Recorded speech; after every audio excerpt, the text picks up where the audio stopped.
ಸೋಲಾದ್ರೆ ಸುಮ್ಮನಾಗಬಹುದು, 2 ಸೋಲಾದ್ರೆ ಸಹಿಸಿಕೊಳ್ಳಬಹುದು.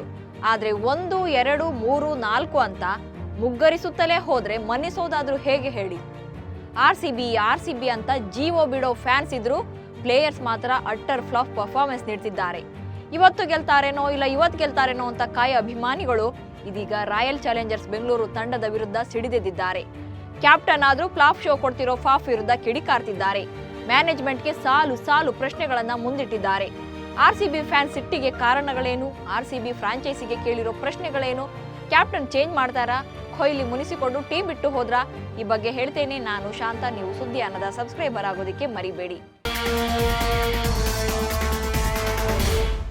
ಕಳೆದ 16 ಸೀಸನ್ಗಳಲ್ಲೂ ಆರ್ಸಿಬಿ ಒಂದೇ ಒಂದು ಸಲ ಕಪ್ ಗೆದ್ದಿಲ್ಲ. ಹೋಗ್ಲಿ, ಈ ಸಲನಾದ್ರೂ ಚೆನ್ನಾಗಿ ಆಡ್ತಾರೆ ಅಂದ್ರೆ ಆರಂಭದಲ್ಲೇ ಆಡಿರೋ 5 ಮ್ಯಾಚ್ಗಳಲ್ಲಿ 4ರಲ್ಲಿ ಸೋತು ಸುಣ್ಣವಾಗಿದ್ದಾರೆ. ವಿರಾಟ್ ಕೊಹ್ಲಿ ಮತ್ತು ದಿನೇಶ್ ಕಾರ್ತಿಕ್ ಬಿಟ್ರೆ ಬೇರೆ ಆಟಗಾರರಿಗೆ ಗೆಲುವು ಲೆಕ್ಕಕ್ಕೆ ಇಲ್ಲ ಎನ್ನುವಂತಾಗಿದೆ. ಆರ್ಸಿಬಿ ಆಟಗಾರರ ಈ ಕೆಟ್ಟ ಪ್ರದರ್ಶನದಿಂದ ಲಾಯಲ್ ಅಭಿಮಾನಿಗಳ ತಾಳ್ಮೆಯ ಕಟ್ಟೆಯೊಡೆದಿದೆ. ರೊಚ್ಚಿಗೆದ್ದಿರುವ ಅಭಿಮಾನಿಗಳು ಪ್ರಶ್ನೆಗಳ ಮೇಲೆ ಪ್ರಶ್ನೆಗಳನ್ನ ಕೇಳಿದ್ದಾರೆ. ಇಷ್ಟು ವರ್ಷ ಆರ್ಸಿಬಿ ಕಪ್ ಗೆಲ್ಲದಿದ್ರು ಅಟ್ಲೀಸ್ಟ್ ಟಫ್ ಫೈಟ್ ಕೊಡಬೇಕು ಅನ್ನೋ ಮನಸ್ಥಿತಿಯಲ್ಲಾದ್ರೂ ಇದ್ರು. ಆದ್ರೆ ಈ ಸಲ ಹೊಸ ಅಧ್ಯಾಯ ಅಂತ ಸೀಸನ್ ಆರಂಭಿಸಿದ್ರು ಕೂಡ ಹಿಂದೆಂದಿಗಿಂತಲೂ ಕೂಡ ಹೀನಾಯ ಪ್ರದರ್ಶನ ನೀಡುತ್ತಿದ್ದಾರೆ. ಆರ್ಸಿಬಿ ಹ್ಯಾಟ್ರಿಕ್ ಸೋಲಿನ ಬಳಿಕ ಅಭಿಮಾನಿಗಳಿಗೆ ಸಾಲು ಪ್ರಶ್ನೆಗಳು ಕಾಡ್ತಿವೆ. ಪ್ರಶ್ನೆ ನಂಬರ್ 1, ಮ್ಯಾಕ್ಸ್ವೆಲ್ ನ ಕೈ ಬಿಟ್ಟಿಲ್ಲ ಯಾಕೆ? ಗ್ಲೆನ್ ಮ್ಯಾಕ್ಸ್ವೆಲ್ ಅಬ್ಬಬ್ಬಾ, ಒಂದು ಕಾಲದಲ್ಲಿ ಮ್ಯಾಕ್ಸಿ ಗ್ರೌಂಡ್ಗೆ ಬಂದ್ರು ಅಂದ್ರೆ 6, 4ಗಳ ಸುರಿಮಳೆ ಆಗ್ತಿತ್ತು. ಬೌಲರ್ಗಳ ಬೆವರಿಳಿಸ್ತಾ ಇದ್ರು. ಎದುರಾಳಿ ಆಟಗಾರರನ್ನ ಫೀಲ್ಡ್ ತುಂಬಾ ಓಡಾಡಿಸ್ತಿದ್ರು. ಆದ್ರೆ ಈ ಸಲ ಅದೇನಾಗಿದ್ಯೋ ಏನೋ, ಕ್ರಿಕೆಟ್ನ ಗಂಧ ಗಾಳಿಯೇ ಗೊತ್ತಿಲ್ಲದವರಂತೆ ಆಟ ಆಡ್ತಿದ್ದಾರೆ. ಬಹುಶಃ ಔಟ್ ಆಗೋಕೆ ಕ್ರೀಸ್ಗೆ ಬಂದವರಂತೆ ಅಷ್ಟೇ ಅರ್ಜೆಂಟ್ನಲ್ಲಿ ಪೆವಿಲಿಯನ್ ಸೇರ್ತಿದ್ದಾರೆ. ಇದೇ ಇಂಡಿಯನ್ ಪಿಚ್ಗಳಲ್ಲಿ ಆಸ್ಟ್ರೇಲಿಯಾ ಪರ ವರ್ಲ್ಡ್ ಕಪ್ನಲ್ಲಿ ಧೂಳೆಬ್ಬಿಸಿದ್ದ ಮ್ಯಾಕ್ಸಿ ಈಗ ಆರ್ಸಿಬಿ ಪರ ಅಟ್ಟರ್ ಫ್ಲಾಪ್ ಆಗಿದ್ದಾರೆ. ಆಡಿರೋ 5 ಮ್ಯಾಚ್ಗಳನ್ನು ಸೇರಿ ಜಸ್ಟ್ 32 ರನ್ಗಳನ್ನು ಹೊಡೆದಿದ್ದಾರೆ.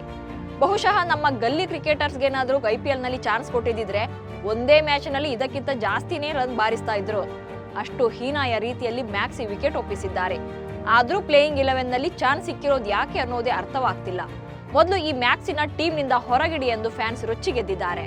ಪ್ರಶ್ನೆ ನಂಬರ್ 2, ಕ್ಯಾಮರೂನ್ ಗ್ರೀನ್ಗೆ ಯಾಕಿಷ್ಟು ಚಾನ್ಸ್? ಒಂದಲ್ಲ ಎರಡಲ್ಲ, ಬರೋಬ್ಬರಿ 18.5 ಕೋಟಿಗೆ ಆರ್ಸಿಬಿ ಸೇರಿದ ಕ್ಯಾಮರೂನ್ ಗ್ರೀನ್ ಬ್ಯಾಟಿಂಗ್ ನಲ್ಲೂ ಇಲ್ಲ, ಬೌಲಿಂಗ್ ನಲ್ಲೂ ಇಲ್ಲ. ಆದ್ರೂ ಪ್ಲೇಯಿಂಗ್ 11ನಲ್ಲಿ ಮಾತ್ರ ಸ್ಥಾನ ಫಿಕ್ಸ್ ಆಗಿದೆ.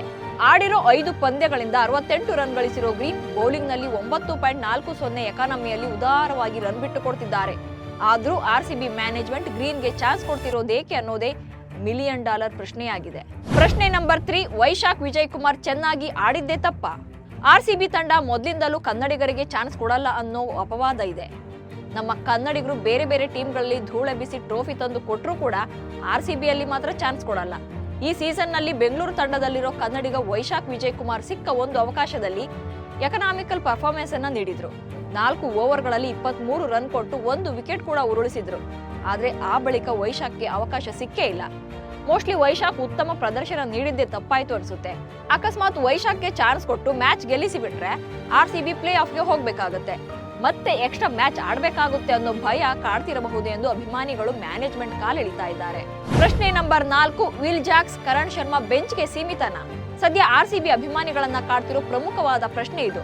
2023ರಿಂದ 55 T20 ಮ್ಯಾಚ್ ಆಡಿರೋ ವಿಲ್ ಜಾಕ್ಸ್ 165.93 ಸ್ಟ್ರೈಕ್ ರೇಟ್ ನಲ್ಲಿ 1598 ರನ್ಗಳನ್ನ ಚೆಚ್ಚಿದ್ದಾರೆ. 2 ಸೆಂಚುರಿ, 10 ಹಾಫ್ ಸೆಂಚುರಿ ಹೊಡೆದಿದ್ದಾರೆ. ಇಂಥ ಸಾಲಿಡ್ ರೆಕಾರ್ಡ್ ಹೊಂದಿರೋ ಆಟಗಾರನನ್ನ ಆರ್ಸಿಬಿ ಮ್ಯಾನೇಜ್ಮೆಂಟ್ ಬೆಂಚ್ಗೆ ಸೀಮಿತ ಮಾಡಿದೆ. ಹಾಗೆ ಉಳಿದೆಲ್ಲ ತಂಡದ ಸ್ಪಿನ್ನರ್ ಐಪಿಎಲ್ ಅಖಾಡದಲ್ಲಿ ವಿಕೆಟ್ ಬೇಟೆಗಿಳಿದಿದ್ದಾರೆ. ನಮ್ಮ ಆರ್ಸಿಬಿಯಲ್ಲಿ ವರ್ಲ್ಡ್ ಕ್ಲಾಸ್ ಸ್ಪಿನ್ನರ್ ಇಲ್ಲ. ಇರೋದ್ರಲ್ಲಿ ಅನುಭವಿ ಕರಣ್ ಶರ್ಮಾ ಬೆಸ್ಟ್. ಕಳೆದ ಸೀಸನ್ ನಲ್ಲಿ ಡಿಸೆಂಟ್ ಪರ್ಫಾರ್ಮೆನ್ಸ್ ಕೂಡ ನೀಡಿದ್ರು. ಆದ್ರೂ ಈ ಸೀಸನ್ ನಲ್ಲಿ ಒಂದೇ ಪಂದ್ಯಕ್ಕೆ ಸೀಮಿತವಾಗಿದ್ದಾರೆ. ಪ್ರಶ್ನೆ number 5, Faf du Plessis captaincy ಬೇಕಾ? ಈ ಫಾಫ್ ಡು ಪ್ಲೆಸಿಸ್ ಕಥೆಯಂತೂ ಹೇಳೋದೇ ಬೇಡ. ಅದ್ಯಾವ ಸೀಮೆ ಕ್ಯಾಪ್ಟನ್ ಅಭಿಮಾನಿಗಳಿಗೆ ಅರ್ಥನೇ ಆಗ್ತಿಲ್ಲ. ಹೊಡಿಬಡಿ ಎನ್ನುವಂತೆ ಬ್ಯಾಟಿಂಗ್ನು ಮಾಡ್ತಿಲ್ಲ. ಯಾವ ಓವರ್ಗೆ ಯಾವ ಬೌಲರ್ನ ಕಳಿಸಬೇಕು ಅನ್ನೋ ಐಡಿಯಾನೇ ಇಲ್ಲ. ರಾಜಸ್ಥಾನ ಮತ್ತು ಕೆಕೆಆರ್ ವಿರುದ್ಧದ ಮ್ಯಾಚ್ಗಳಲ್ಲಂತೂ ಆರಂಭದಲ್ಲೇ ಆರ್ಸಿಬಿ ಬೌಲರ್ಗಳು ಚೆಚ್ಚಿಸಿಕೊಳ್ತಿದ್ರು. ಯಾವ ಸ್ಟ್ರಾಟಜಿಯನ್ನು ಮಾಡೋ ಗೋಜಿಗೆ ಹೋಗ್ಲಿಲ್ಲ. ಇನ್ನು ಫೀಲ್ಡಿಂಗ್ ಸೆಟ್ ಮಾಡೋದ್ರಲ್ಲೂ ಕೂಡ ಎಡುತ್ತಾ ಇದ್ದಾರೆ.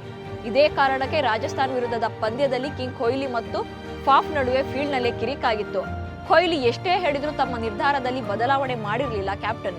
ಇದರಿಂದ ಕೊಹ್ಲಿ ಕೂಡ ಕ್ಯಾಪ್ಟನ್ ವಿರುದ್ಧ ಗರಂ ಆದವರಂತೆ ಕಂಡು ಬಂದಿದ್ರು. ಸ್ನೇಹಿತರೆ, ಇವಿಷ್ಟು ಅಭಿಮಾನಿಗಳು ಕೇಳ್ತಿರೋ ಪ್ರಶ್ನೆಗಳು.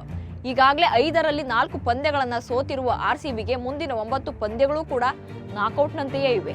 ಘಟಾನುಘಟಿ ತಂಡಗಳಾದ Mumbai Indians, Sunrisers Hyderabad, Kolkata Knight Riders, Chennai Super Kings, Delhi, Gujarat ಎದುರು ಹೋರಾಟ ನಡೆಸಬೇಕಿದೆ. ಇದೇ ಥರ ಆಟ ಮುಂದುವರಿಸಿದ್ರೆ ಆರ್ಸಿಬಿ ಖೇಲ್ ಖತಮ್ ಗ್ಯಾರಂಟಿ. ಹಾಗಂತ ಪ್ಲೇ ಆಫ್ ಕನಸನ್ನು ಕಂಪ್ಲೀಟ್ ಕೈ ಬಿಡುವ ಅವಶ್ಯಕತೆ ಏನೂ ಇಲ್ಲ. ನಥಿಂಗ್ ಇಂಪಾಸಿಬಲ್ ಅನ್ನೋದನ್ನ ಮರೆಯುವಂತಿಲ್ಲ. ಯಾಕಂದ್ರೆ ಇಲ್ಲಿ ಸತತ 5 ಪಂದ್ಯಗಳನ್ನು ಸೋತು ಚಾಂಪಿಯನ್ ಪಟ್ಟಕ್ಕೇರಿದ ಎಕ್ಸಾಂಪಲ್ಸ್ ಇವೆ. ಇದಕ್ಕಾಗಿ ಆರ್ಸಿಬಿ ಒಗ್ಗಟ್ಟಿನ ಹೋರಾಟ ನಡೆಸಬೇಕಷ್ಟೇ.